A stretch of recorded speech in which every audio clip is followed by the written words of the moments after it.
everybody, welcome back. It is me, Richard Blyle. Once again, I'm in my office barefoot because you know what? There's something about teaching class barefoot. Just why not? Who cares? Like to say welcome back to my favorite participant throughout this entire series, Kim. Welcome back. We've been missing you.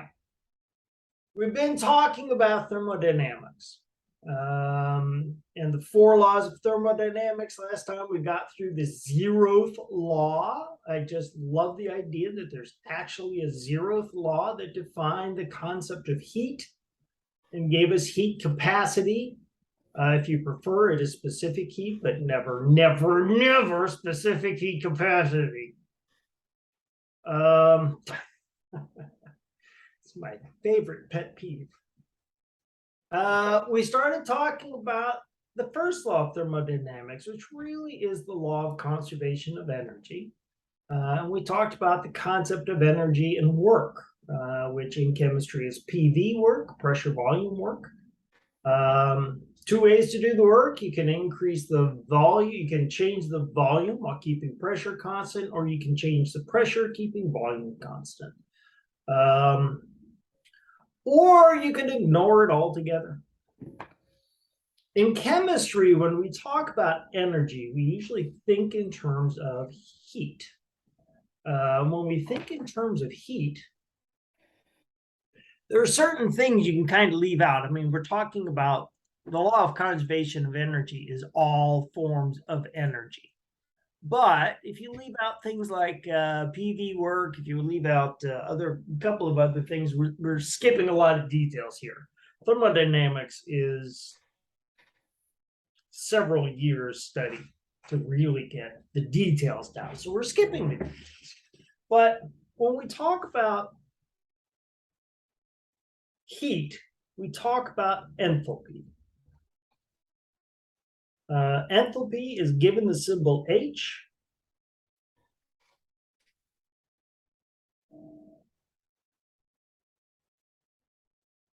And it tells us if a reaction is exothermic or endothermic.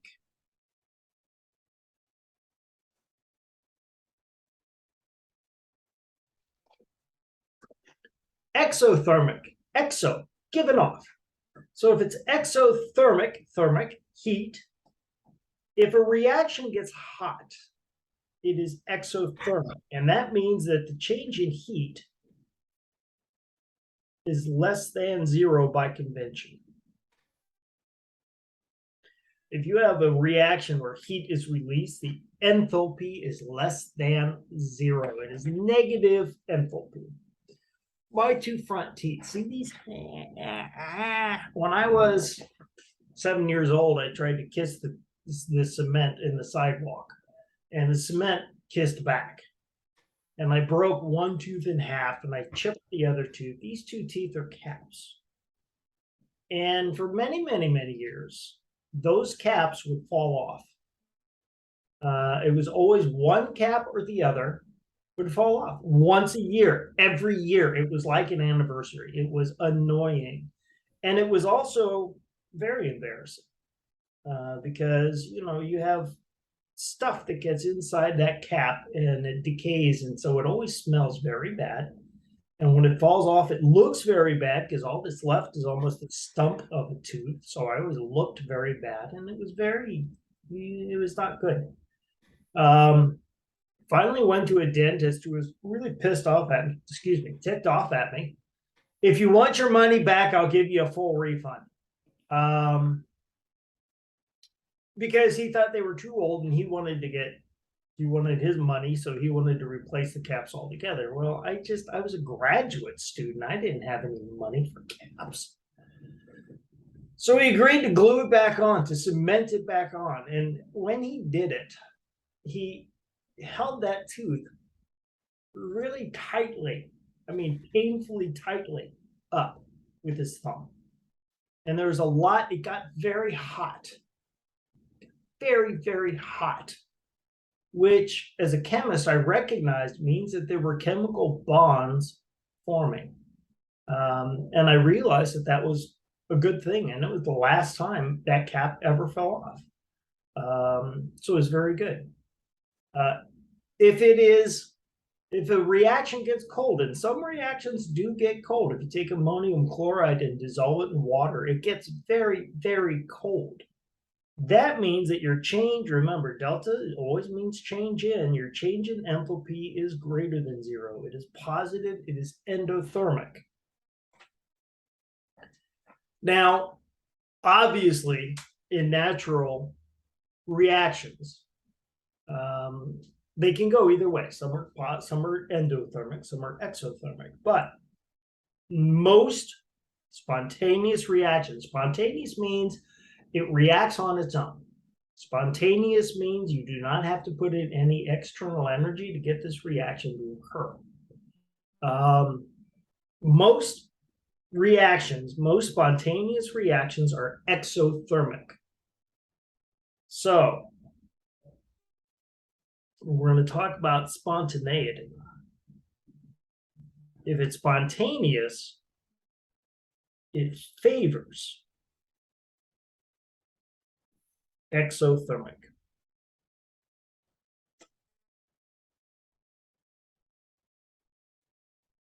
Spontaneous reactions favor exothermic. The fact that there are spontaneous reactions that are not exothermic implies that there's something else going on.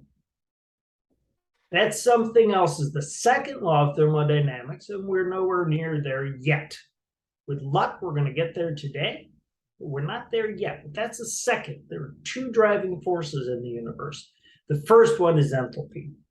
So, for example,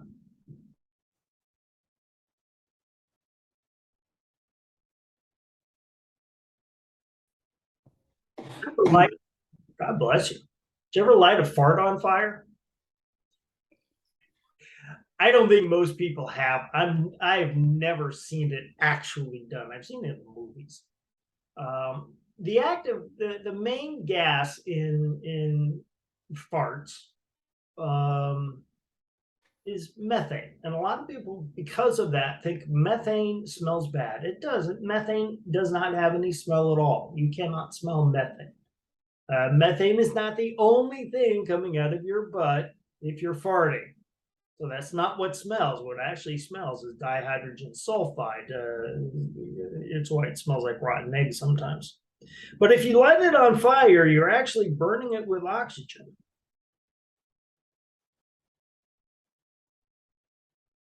If you burn any organic compound, there are always two products. Now, some organic compounds have nitrogen and sulfur, which means you'll have additional products as well. But the two main products you're going to get, carbon dioxide, which is, of course, the problem because when you burn fossil fuels, that's a greenhouse gas, and water.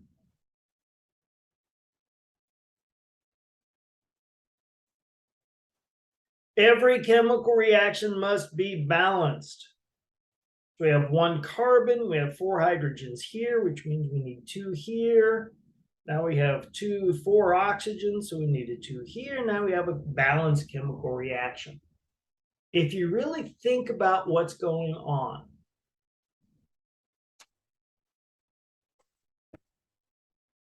if you really think about this,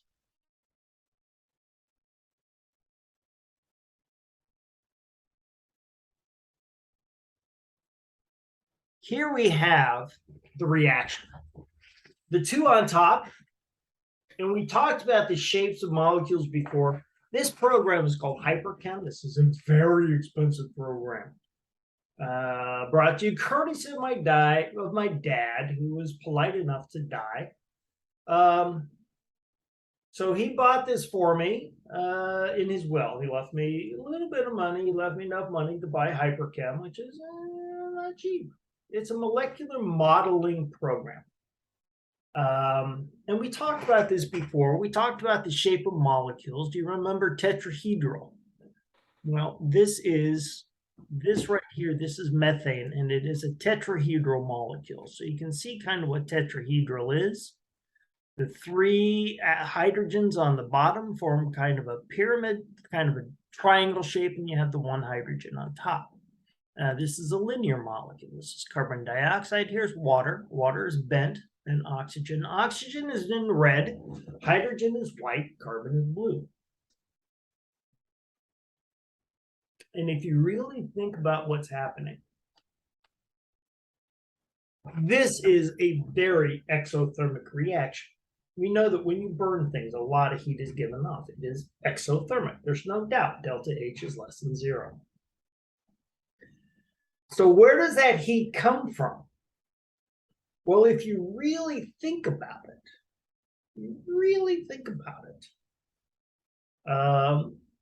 what we are doing is rearranging chemical bonds.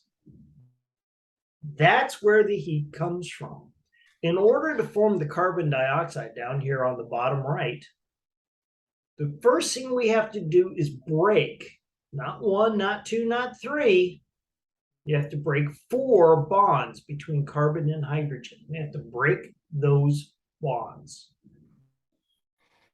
And we have to break the oxygen-oxygen double bond. And we have to break 2 of those because notice in our balanced reaction, we had 2 oxygens. I only have 1 on the board. So we have to break 2 oxygen-oxygen double bonds. There are few immutable truths in science, and here's one of them. It always, always, always, always costs energy to break chemical bonds. All right? It does not matter what that can. Now, some are weaker than others. Some chemical bonds are very weak, very easy to break. But it always costs energy. Those bonds, when you form a bond, the only reason bonds form is because it's lower energy than having the bond not present. It's always lower energy. If that were not the case, the bonds would never form in the first place. They simply would not form. So the energy it takes that you get when you form the bond, that's how much energy you have to put into it to break the bond. All right? So it always costs energy to break bonds. And this is a big misconception, and it is taught incorrectly. When they talk about ATP, they always say, well, you break that phosphate bond at the end, and that's how you get energy. No. Breaking that phosphate bond always costs energy. Not much. It's a very weak bond. But it's more stable as a bond than not. That's why ATP exists as a molecule. So if it always costs energy to break the bond, where does the heat come from? Well, because it always costs energy to break a bond, you always get energy back. You always release energy. You always get energy out of the formation of new bonds. All right? You get energy out from the formation of new bonds. So you have to put in a little bit of energy to break that ATP bond.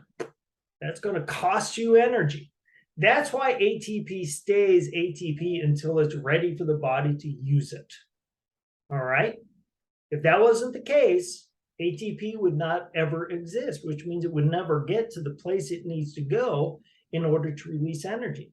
But when you break that ATP bond, you're also going to break a water bond, and you're going to form new bonds.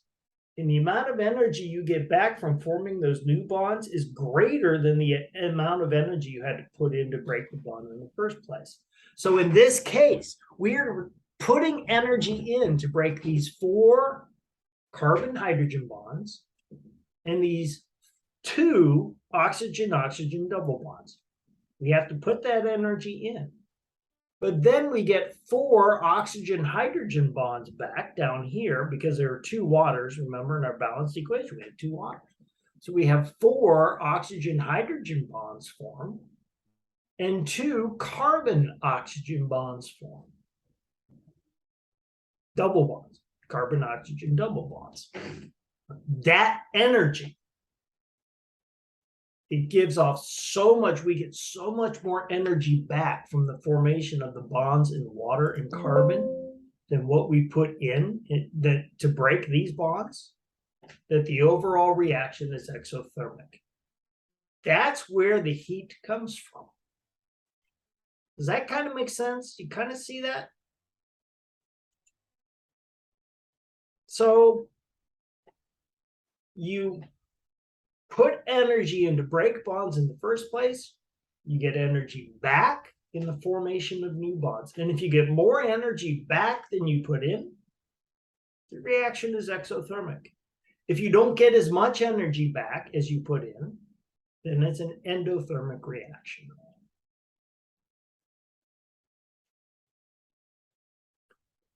I do not have, and I'm rather ashamed to say this, I do not have a textbook in my house that has tables of heats of formation. So I cannot do a calculation because it would take too long to look this stuff up, and I should have realized that and looked it up in advance. Next time I'm at a bookstore, I'm going to try and find a book that has these. And maybe on Thursday, hopefully we can do a calculation. I'm going to set it up here, though. When we talk about enthalpies, we often talk about enthalpy of formation. So when they say enthalpy of formation, all they're talking about is the amount of heat it takes to form the energy. How much energy do you get when you form them? So if you take carbon in its elemental state and hydrogen in its elemental state and combine them, that will give you the heat of formation of methane. And there are tables of these. Now, the heat of formation of oxygen will be 0 because every time we do this, it is relative. These are always relative enthalpies, and they're relative to the elemental states. So any elemental state has an enthalpy of 0. But you can look these up.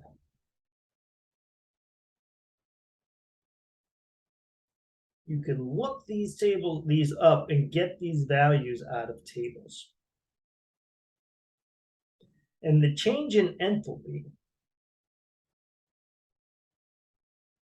is always the stoichiometric coefficient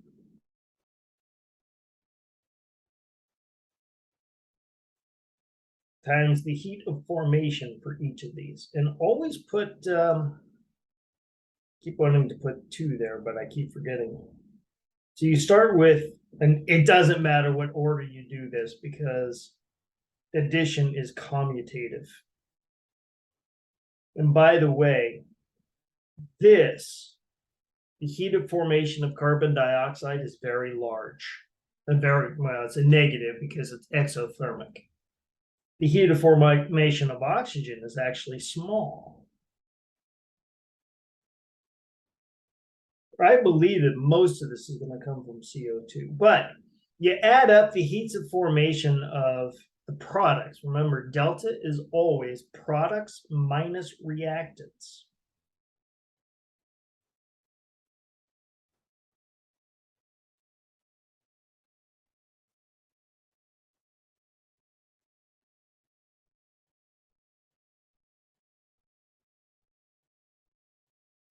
Oops, I don't want that line there.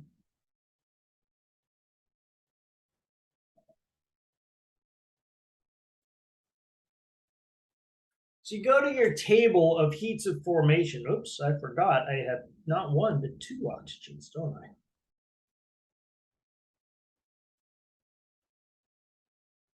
Let's make this so it's legible.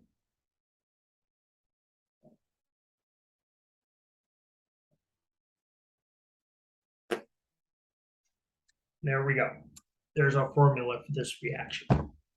And you just go to your table, look them up, plug them into this equation, and it's pretty much just that simple. So when we talk about energy in chemical reactions, what we are actually talking about is enthalpy. Enthalpy is specific to chemical reactions. And enthalpy tells us if a reaction is going to be exothermic, which means delta H is less than 0, or endothermic, which means delta H is greater than 0. I must be very tired today because I am almost out of my Diet Coke already. This is my coffee.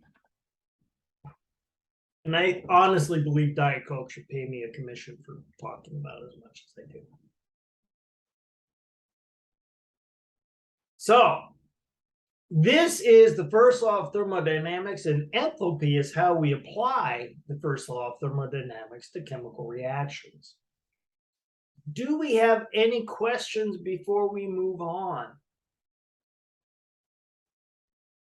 Okay.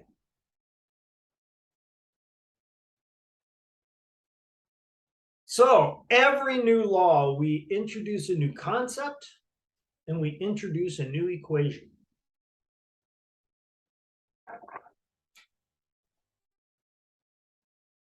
So let's talk about the second law of thermodynamics, which happens to be my favorite law of thermodynamics, because I live the second law.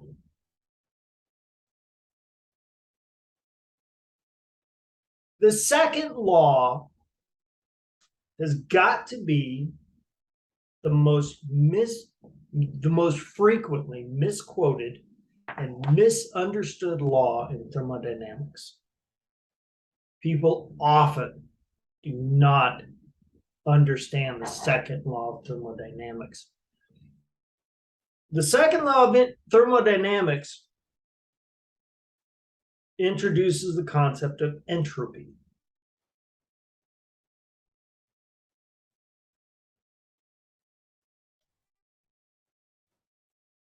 Which is given the symbol S.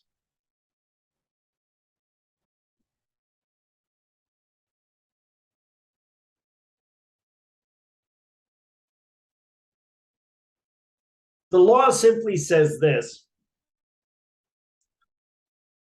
the entropy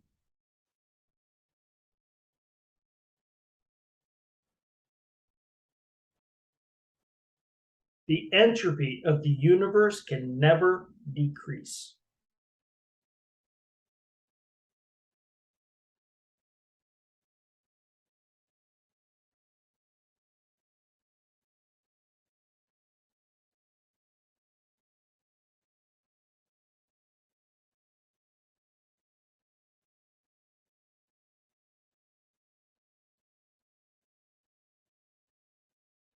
In other words, for any given process,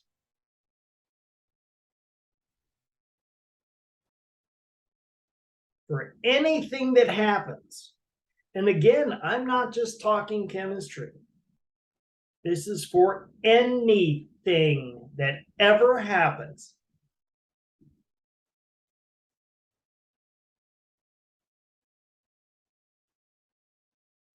The entropy of the universe increases. It is always greater than or equal to 0.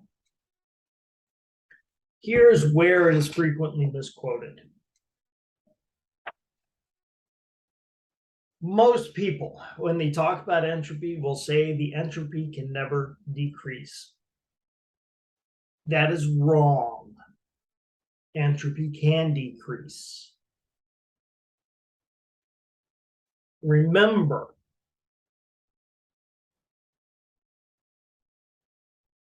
in thermodynamics, we talk about the system.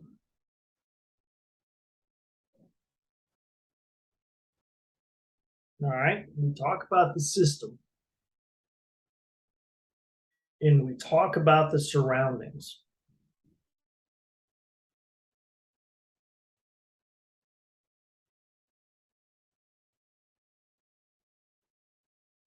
But you add the surroundings to the system, and you get the universe. The entropy of a system most certainly can decrease. The entropy of a system can decrease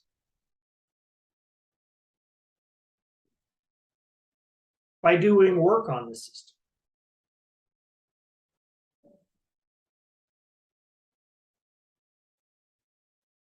All that really means is that the entropy of the surroundings must increase at least as much as the entropy of the system decreases. And by the way, delta S equals 0 is for ideal situations that do not really exist. So no matter what you do, entropy is always going to be greater than 0 for the universe.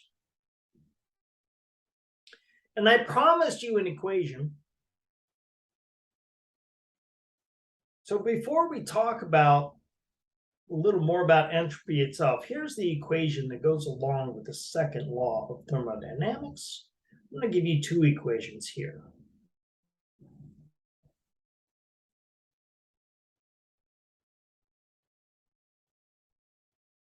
And there is your equation. Change in entropy is always greater than or equal to the change in heat divided by T. Remember, change in heat comes from the 0th law of thermodynamics. dq is equal to mc delta T. Delta Q is equal to mc delta T. So we've seen delta Q before. The change in entropy has to be at least that much. At least.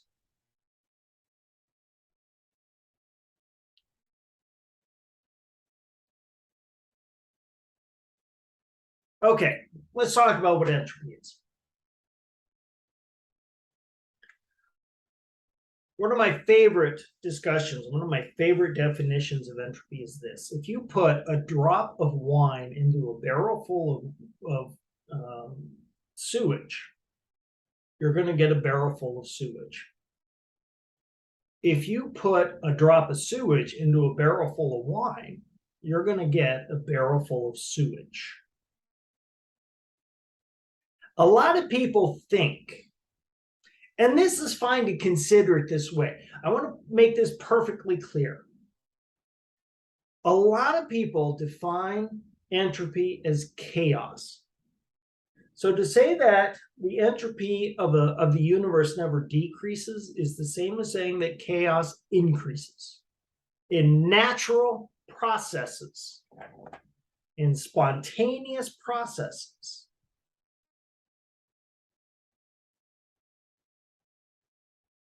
the spontaneous processes tend towards increased entropy. Okay? Spontaneous processes tend towards increased entropy. This is that second driving force I was telling you about. So in one driving force, it's almost like Taoism. I don't know if you've ever been familiar with Taoism. Taoism is yin and yang. Often symbolized like this. Where one side is black,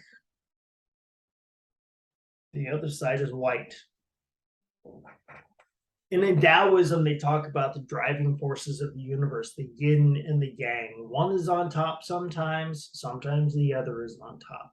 And it's a constant flow between the two. In thermodynamics, we say the exact same thing. But instead of yin and yang, we say enthalpy and entropy.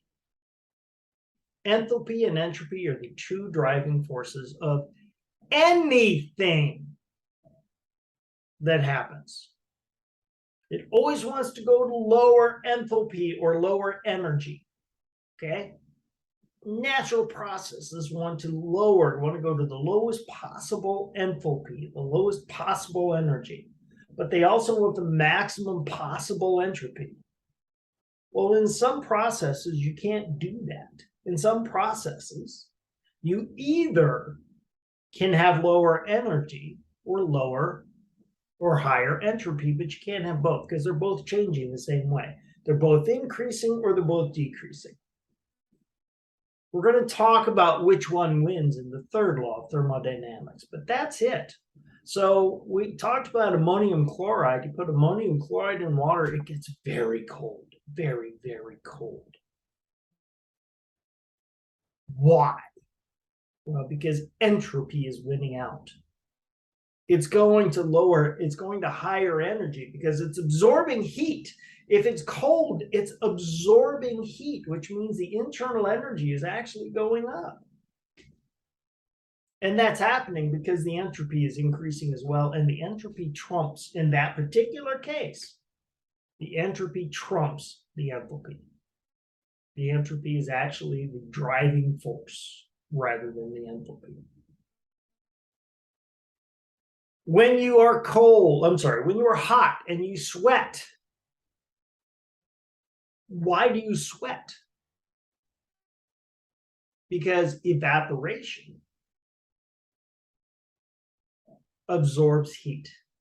Evaporation, enthalpy fights evaporation. Evaporation should not be happening according to enthalpy, but you're increasing the entropy, and it's the entropy that drives evaporation. Now, here's a general couple of things to think about. Generally speaking, and there's so many, my mind is going just 15 different directions here on entropy.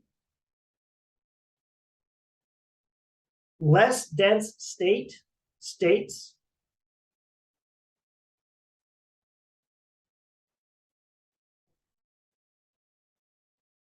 have higher entropy.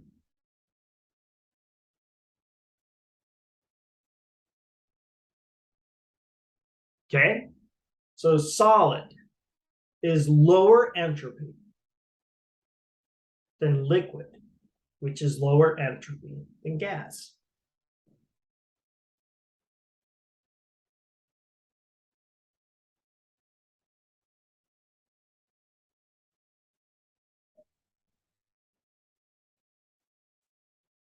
And this makes sense if you think about it, because in a solid, all of the atoms, all of the molecules are in fixed locations. If it's crystalline, it's a very well, highly ordered fixed location. But even if it's an amorphous solid, it's something like plastic, the molecules aren't moving. They're fixed. They're right there, which means that once we find them once, they're going to be there forever. I mean, yes, they're vibrating a little bit, but they're not really relocating. They're not moving. So in this solid, that is the lowest entropy because the atoms, the molecules, the plastic molecules are not moving. In a liquid, the molecules are free to move. So the entropy of a liquid is higher than the entropy of a solid.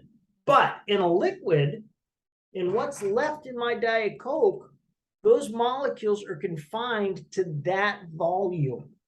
They're confined to a very small specific volume. Therefore, the liquid has higher entropy, but they're still confined. So higher entropy than a solid, but gases are also free to move. But the difference is, especially with the lid off, the gases are free to move just like the liquid, but they're not confined to that little volume. The gases are free to move anywhere inside the bottle, out the bottle, into the air in my room, into the air in the house, into the air of the state, into the air of the world. So gases always have the highest entropy because they have the maximum motion. We don't know where they are. We don't even know what state they're in. Solids have the lowest entropy because they're not allowed to move at all. In a chemical reaction, the side of the reaction that has more moles of gas usually has the higher entropy. Did our example, I don't think our example we use today, see, it doesn't really work here. So Here we have 3 moles, and they're all gases. And here we have 3 moles, and they're all gases. So it would be hard to tell which one of these has the higher entropy because they have the same number of moles. But generally speaking, if you have more moles of one side of the other, if you have more moles of product, that means that you have more things to keep track of, and that's going to be harder to do. So the more moles you have, the higher the entropy tends to be. But just like before, to calculate this, we can calculate this exactly.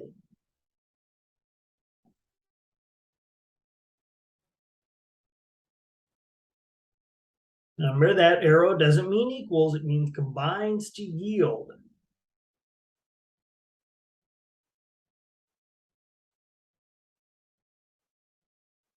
Just like with enthalpy, we can look these up. Now with enthalpy, the enthalpy of an element is always 0 in its elemental state. That is not true for entropy.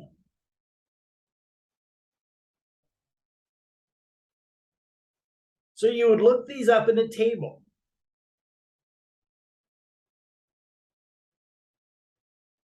And again,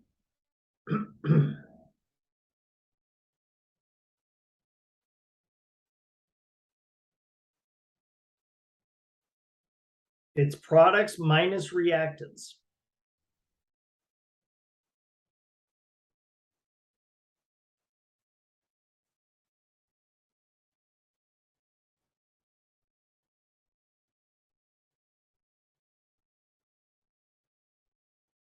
So you would calculate it just the way that you calculate,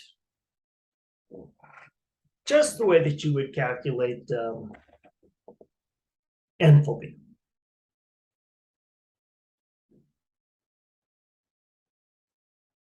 So now we have, and there's a lot more to talk about with entropy, a lot more to talk about. We're going to do that after the break. But just to sort of wrap this up before the break, just to wrap up our pre-break little discussion. Now we have a way to calculate if a reaction is exothermic or endothermic. We have a way to calculate if the reaction is increasing or decreasing entropy. What we're missing is a way to tell if the reaction is going to be spontaneous or not. That is what happens with the third law of thermodynamics, which is actually the fourth law we're going to talk about.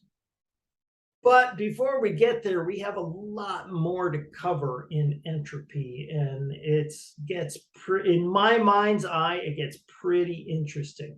So we're going to take a quick break. It is 10:38.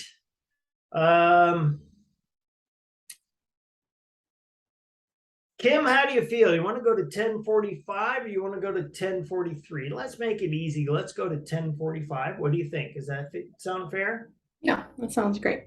All right, let's go to 10:45. We're going to take a quick break, and we will be right back. Welcome back. So we've started talking about entropy, and I kind of got all of the mechanics out of the way. We have a lot to discuss, and I don't even know if I want to use my sheet anymore because a lot of this is going to be conceptual discussion at this point. And I kind of want to talk about this. First of all, let's talk about some of the flaws, some of the ways that the second law is misused, and I've gotten in more trouble for this than I care to admit, but that's the way it is. I am not here to tell you what to believe, okay? I want to make that very clear at the outset. I respect people's beliefs. I'm a very spiritual person. I'm not religious, but I'm very spiritual. And there is no doubt in my mind that there is a God.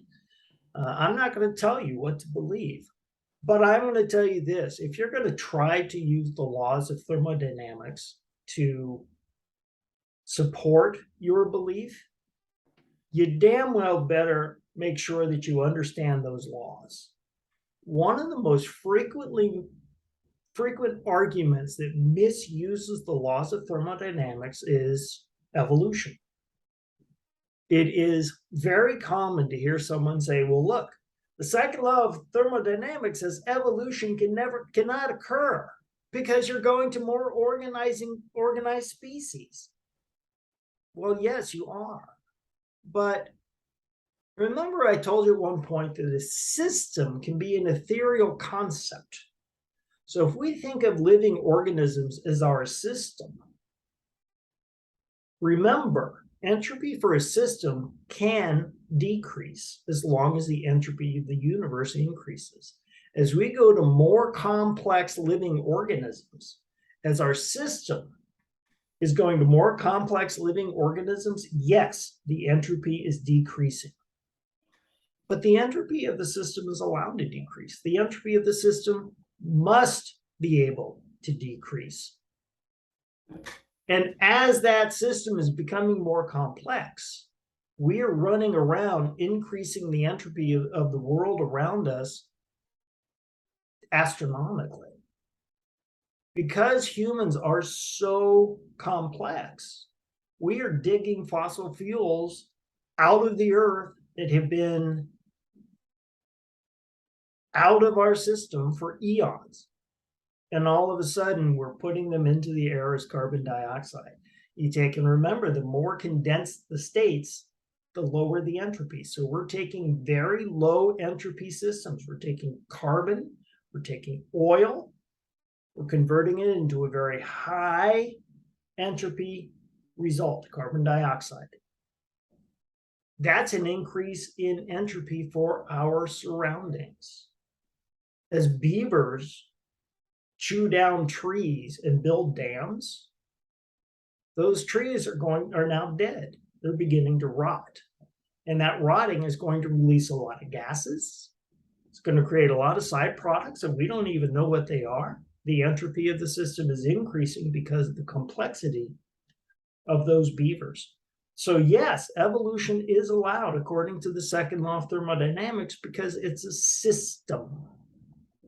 If the entropy of a system could never decrease, we would be dead.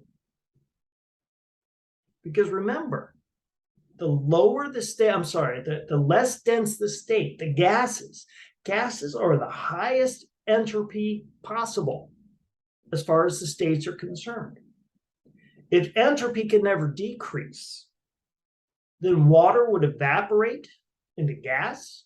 It would never recondense back into liquids. We'd have no water on the earth and we'd all be dead. The fact that we have rain is proof that entropy of a system can decrease. The fact that rain freezes into solids is proof that entropy of a system can decrease. But the entropy of the surroundings must increase as a result. And keep in mind, entropy is more than just chemistry. We are in fall. What is probably the most annoying thing about the spring and the summer? What is it that people really dislike, especially when they travel? Construction. Why do we have road construction? Why is it necessary? Because the entropy of the system tends to disorder. Roads, think about roads, smooth, concrete, not cement, but long, smooth paths that you can drive on. And what happens? The winter comes along, you get potholes, you get cracks, and that long, smooth, low entropy system begins increasing in entropy. So why do we have to do road construction? To bring that entropy back down. How do you decrease entropy? You decrease entropy by doing work on the system. When I started teaching, I used to use a deck of cards to demonstrate the concept of entropy. Work, we defined work before. It's force times distance. I used to start by playing solitaire. When the class began, I would have a deck of cards and I'd be playing solitaire. And I would just wait. I would keep playing solitaire after the class began. And what I was waiting for was someone to say, are we going to have class today? What do you do when you play solitaire? You start off with a random order of your cards and you distribute them. And then you move the cards to try to get to very ordered system, to all one suit: ace, 2, 3, 4, 5, 6, 7, 8, 9, 10, jack, queen, king. Ace, 2, 3, 4. You try to get it into an order. That's the purpose of the game. And how do you do that? You do that by doing work on the system. By doing work on the system.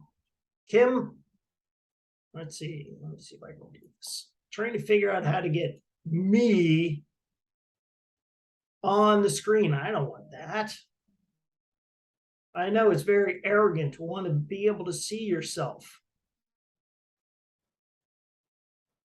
Okay, the problem is when I go to speaker, it still minimizes me because I am me, and it figures, well, you know what you look like. I'm trying to get it to where I'm this big. And you'll see why in a moment here. So you do work on a system. How do you decrease entropy? By doing work on the system. Doing that work increases the entropy of the environment. Doing work on the roads burns fossil fuels, generates a lot of heat from the workers as they burn sugar inside and exhale carbon dioxide. You're going from an aqueous solution of sugar into carbon dioxide. That increases entropy. Temperatures are going up. They're getting hot as they work. That increases entropy. Higher temperature tends towards higher entropy. They're doing work on the system. And when you're playing solitaire, you're doing work on the system. You're picking up the cards and you're moving them. You're physically, every one of these cards has a mass. And what's end up happening is you're ending up, Kim, I need you to turn your microphone on, please. Because you have to be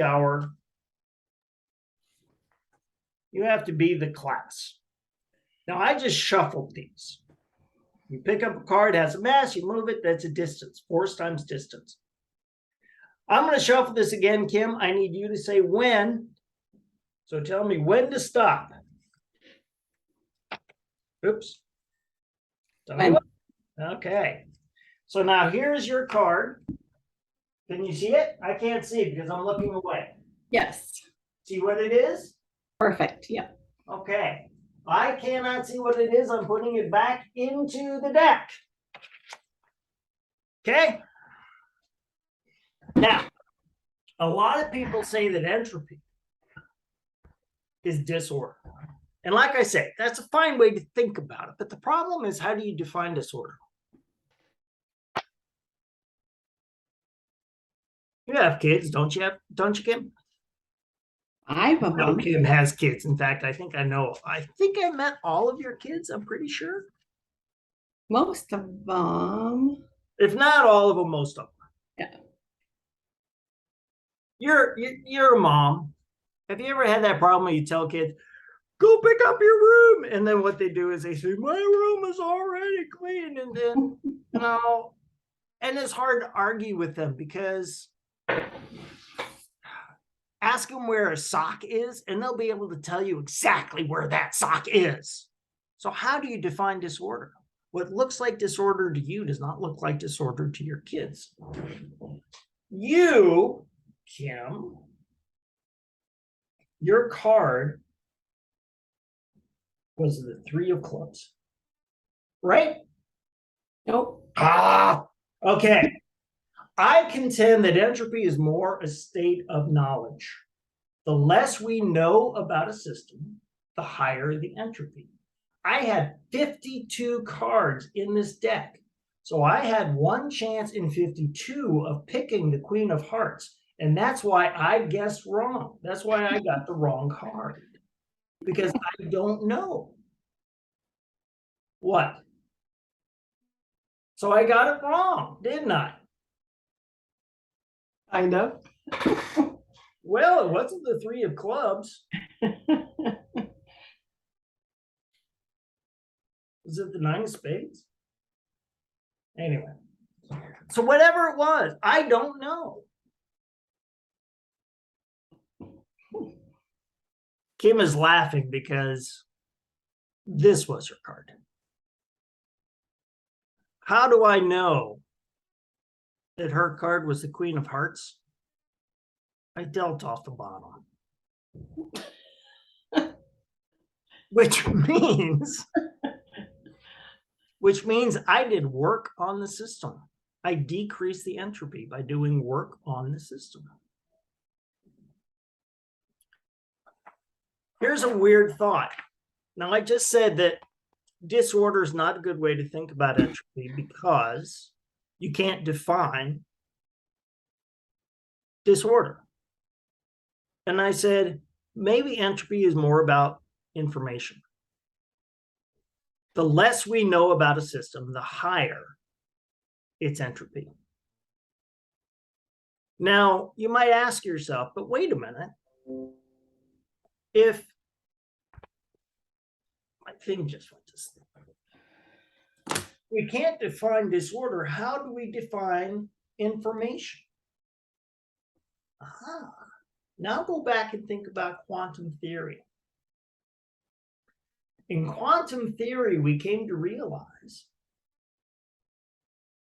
that there's a finite number of energy levels available to a system. Energy is quantized, which means it's finite. There are a finite number of energy levels. Now, there are a zillion, billion, trillion, quadrillion ways of energy levels. It looks like infinity to us. You and I, it looks like it's forever. But it's not. It's finite. So,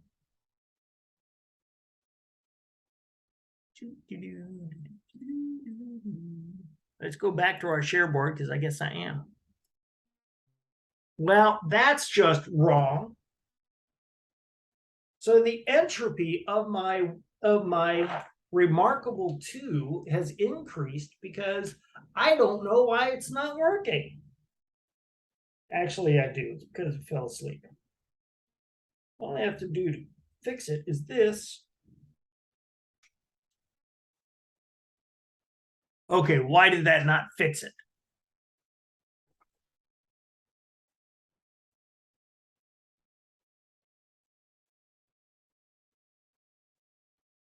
There we go. All right.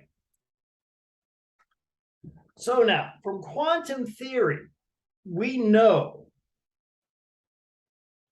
that the total number of energy distributions, although it's enormous, it looks like infinity to us, it's finite.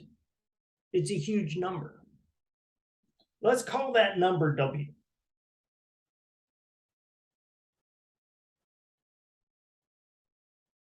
We're going to say W is the number of available energy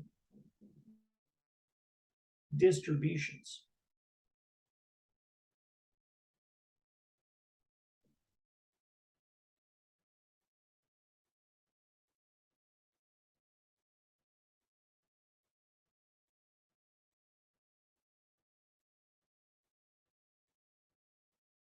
Whatever that huge number is, which looks like infinity to us, it's not. It's fixed. There's a finite number of ways that we can distribute energy.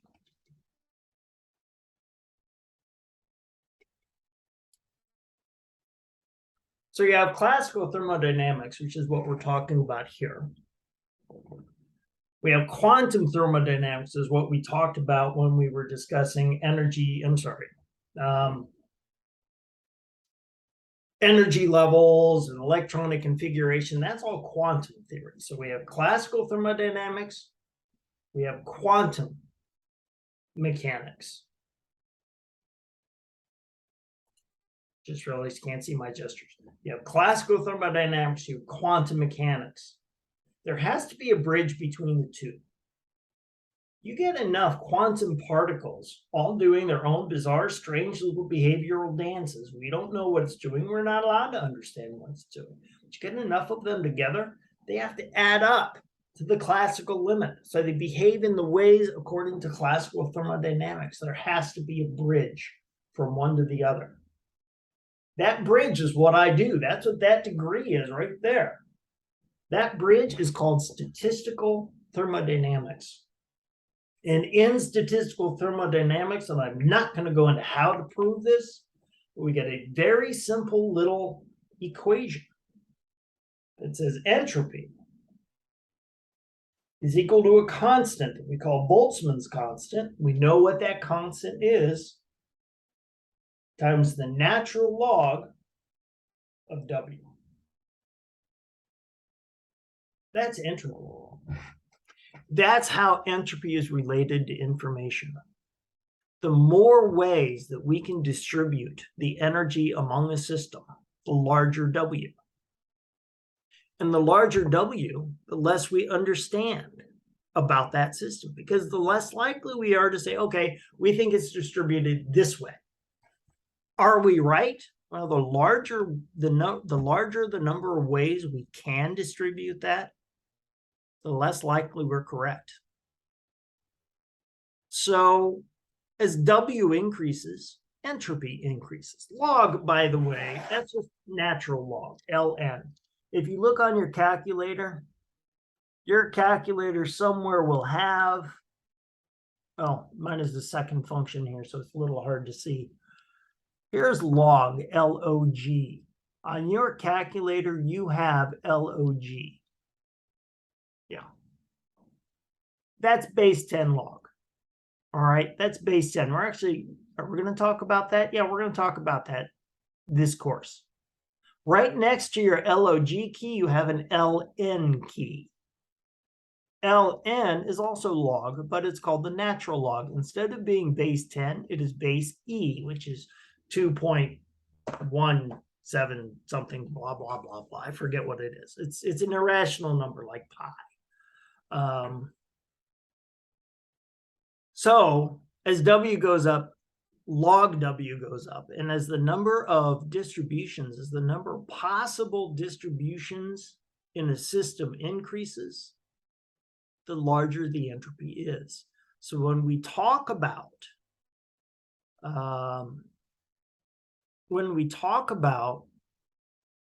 knowledge, kind of, well, it actually, the roots go all the way back to Heisenberg. The less we know about a system, the higher the entropy. And knowledge, thanks to Heisenberg, knowledge is quantifiable. It's finite. We may not be able to do it, but it's finite.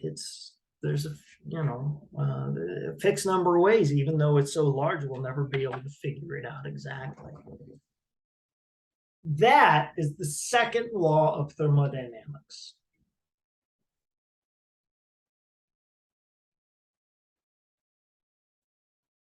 I would ask if there are any questions before we move on. And applications of entropy are endless.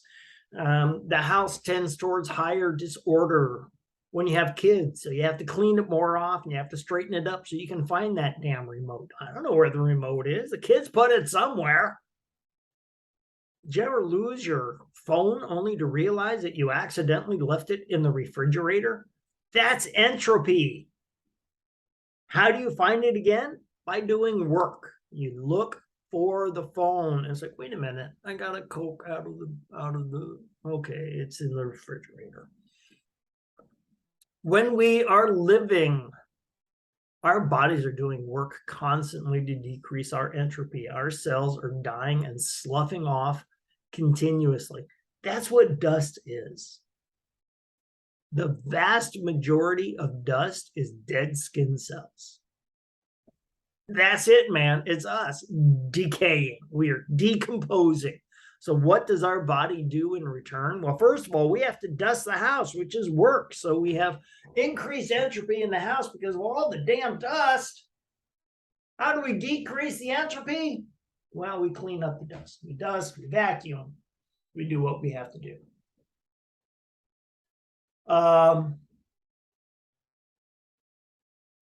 Meanwhile, our body is doing more work because our body is replacing those cells with fresh, young, new cells that can die later on. That requires work. Your skin cells are multiplying. That is doing work on the system to decrease it. Here's a really bizarre thought. I can go on about entropy forever. I love this stuff. If you just think about it, look at the life around you, and you're going to see entropy everywhere. I got a warning light on my vehicle a week or so ago. It's still showing amber. It's turned red now, so I think things are changing. So I guess that's a good thing. It's increasing entropy. I have to take my car in to have it fixed, which means people have to do work on the system to bring that entropy back down again. I'm only kidding about it turning red. I actually know what happened, and I know what the problem is. I do need to take it in, but it's not dangerous. Here's a really interesting concept. There's a thermodynamist at one point who said that maybe when we eat food, it's for the entropy, not the energy.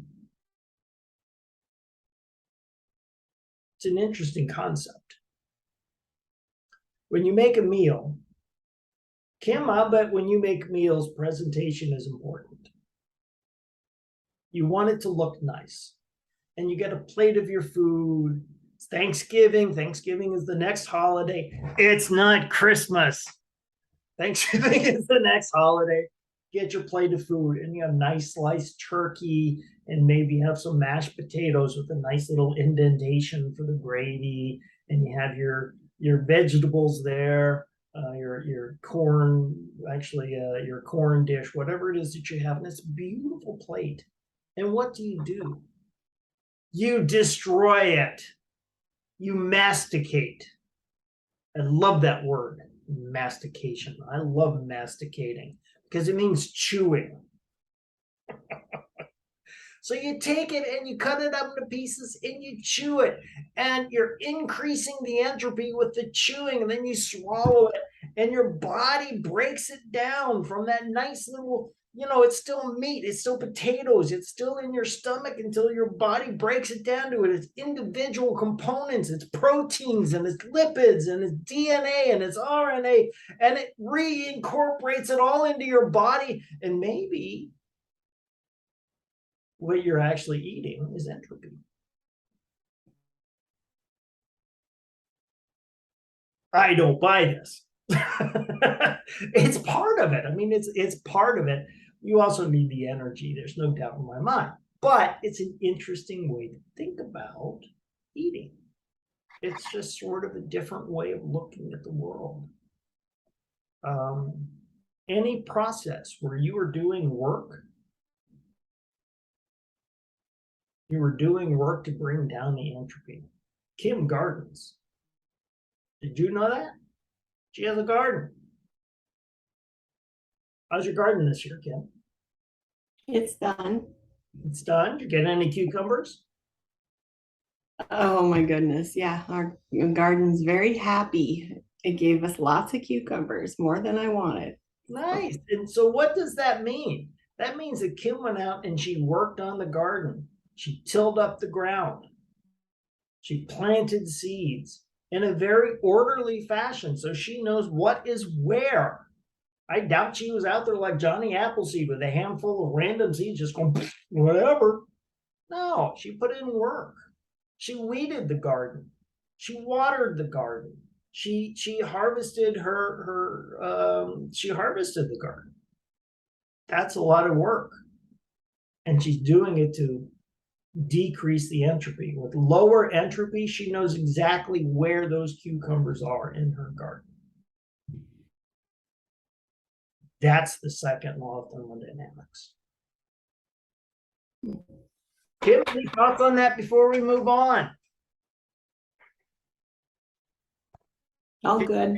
Can you think of any interesting examples of entropy?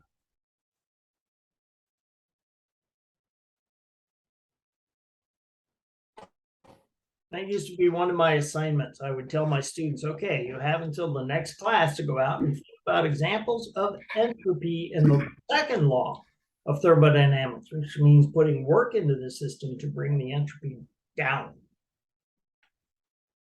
I'm not going to be that cruel because we don't have homework in this class, but as you go out, here's my recommendation. As you go out into the world after watching this video as I like to call it because it sounds funnier, just kind of look at the world in terms of entropy and examples and see what you can come up with.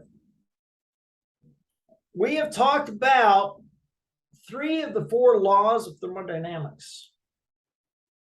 Let's talk about the 4th law of thermodynamics, which is the 3rd law of thermodynamics. Because, of course, we started with the 0th law.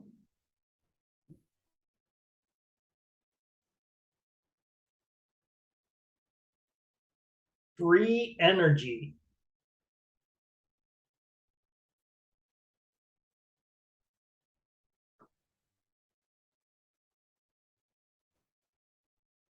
So the concept in the 3rd law, the new concept, is the concept of free energy. Free energy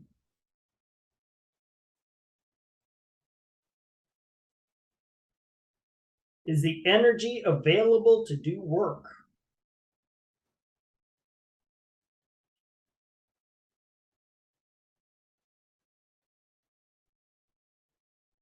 In a weird kind of a way, the 1st law talks about the total energy. The 1st law of thermodynamics says, here's how much energy there is created or used. Let's say created for this specific example. Here's the total amount of energy created. But the 2nd law of thermodynamics says, wait a minute, hold on, there's a tax. Some of this energy has to be used internally. As we shuffle atoms and molecules around, we have to use some of that energy internally. So if you take the total amount of energy and subtract away the amount of energy that's used internally, what's left over? That's free energy. That's the energy we are allowed to use to do work. That is free energy. And Gibbs free energy, do we have time to do this? Yeah, we have time, plenty of time. Gibbs free energy, which is G. Of course, in thermodynamics, we don't talk absolute, we talk changes. The change in free energy is equal to the change in enthalpy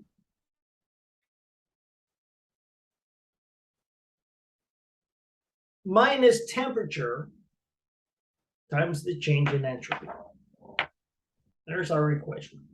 Very simple little equation. We talked about how to calculate delta H. We've not done an example. We will do an example, trust me. We've talked about change in entropy, delta S, which is calculated exactly the same way.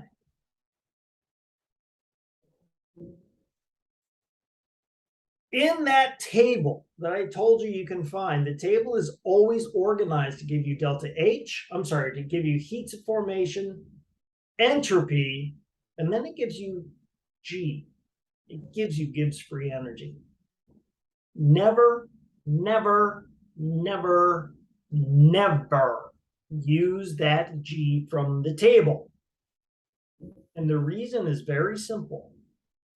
Because of the temperature right there. That table only applies to standard conditions.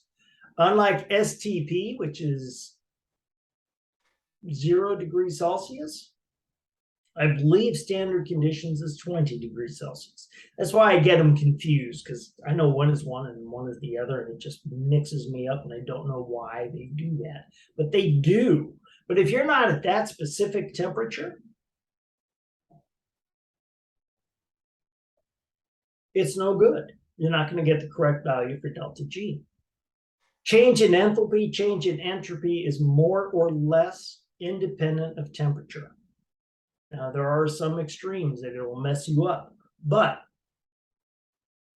in our for our purposes, and with the exception of extreme temperatures, delta H and delta S do not change significantly. So you can always calculate delta H and delta S from those tables. They don't change. But because of that temperature right there in Gibbs free energy, delta G does change rather dramatically as a function of temperature. Couple of words of warning. First of all, before we talk about the ramifications here, check your units.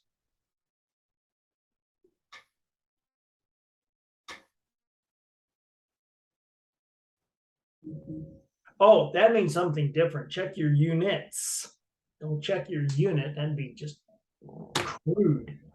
Check your units, because in those tables, H is usually given in kilojoules, S is usually given in joules. You must be consistent in your units. So make sure that you're consistent. Usually you convert joules to kilojoules, but go either way. Now here's something that I think is very interesting about the third law. The enthalpy does not change as a, sorry, we're not talking about enthalpy and entropy. We're talking about contributions. The contribution in enthalpy does not change as temperature changes. It's fixed. The amount of energy that it requires to break and reform, and the amount of energy you get back from reforming those bonds, that does not change. It does not change delta G as a function of temperature. That's just, it's a baseline. It's always going to be the same regardless of temperature. Temperature only affects the contribution of entropy. I think that's interesting. The higher the temperature, the more important the entropic contribution is. The lower the temperature, the less important the entropic contribution is. When we talk about Gibbs free energy, we are talking about spontaneity. If delta G is less than 0, if it's negative, the reaction is spontaneous.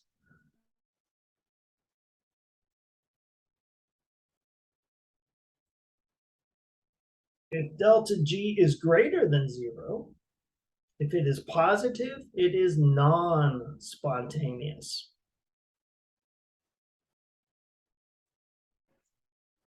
Think of it this way. Delta G negative, that tells you how much work you can get out of the reaction.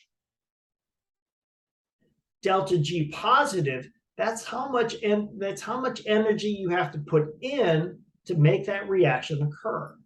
Notice that delta G does not say we're not allowed to have a reaction occur. Even if delta G is positive, the reaction can still occur, but it is going to require the input of energy. It is non-spontaneous. Energy has to be put in order for it to happen. We're going to talk more about spontaneity and Gibbs free energy on Thursday, and we will do an example if it kills me. This will also be an example of how to calculate delta H, delta S, and delta G. We'll do all three of them at once in an example. But before we go, do you have any questions, comments, issues, complaints, orangutans, bribes you'd like to give me? It's all good. All right.